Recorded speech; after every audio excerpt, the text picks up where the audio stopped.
There is a creative process that once you get in sync with it, you will find such success at flow and ease and becoming in the way that you really mean to.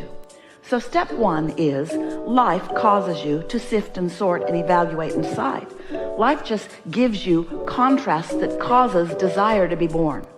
So step one is asking, and life just causes you to do that all day, every day. Step two is not your work and not your focus. It's the work and the focus of your inner being.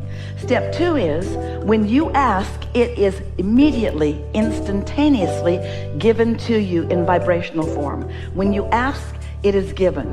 And the vibrational form is so magnificent because the vibrational form means that your inner being and all of your inner being's partners in non-physical, which is source energy, form a focused attention and a collective energy gathering environment around what you have asked for. And cooperative components of all manner and all kinds are gathered in this vibrational environment for your benefit. And we call that vibrational environment a vortex because it's a gathering of energies, and it's impossible for anything that's a vibrational match to what you've asked for not to be gathered. And so the cooperative components, it's enormous, it's significant, and it's steady, and it's sure, and it's all for you. Step one, step two. Step three is, now you, who have been somewhat resistant when you knew what you didn't want, which caused you to know what you do want.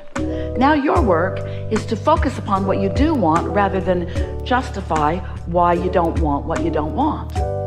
You gotta go with the flow of your own new desire rather than stand in stubborn defiance of what you're living, a sort of outraged justification. I need it, I demand it, I want it. That's not going with the flow.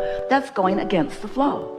Going with the flow is thinking about how good it will feel, or looking for things that feel good right now. You don't even have to stay on the subject of your desire. You just can't focus in opposition to your desire. And it's so weird, most of you do.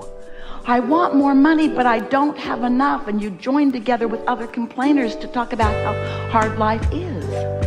I want a boyfriend, but where are all of them? They're all taken. All the good ones are gone. No, they're not. They're out there looking for you too. But when you focus in opposition to what you want, then you hold yourself in a place where you can't receive. And that's what step three is. Step three is practicing thoughts of positive expectation. Step three is thinking about what you do want rather than what you don't want. Step three is feeling worthy enough to receive what you want.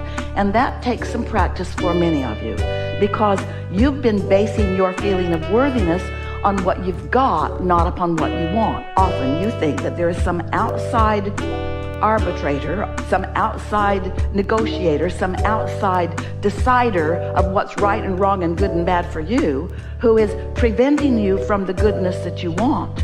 And there isn't. It's only you and your own resistance, because all that you know as good is rooting for you, is there in your vortex of creation, is there with the cooperative components just calling you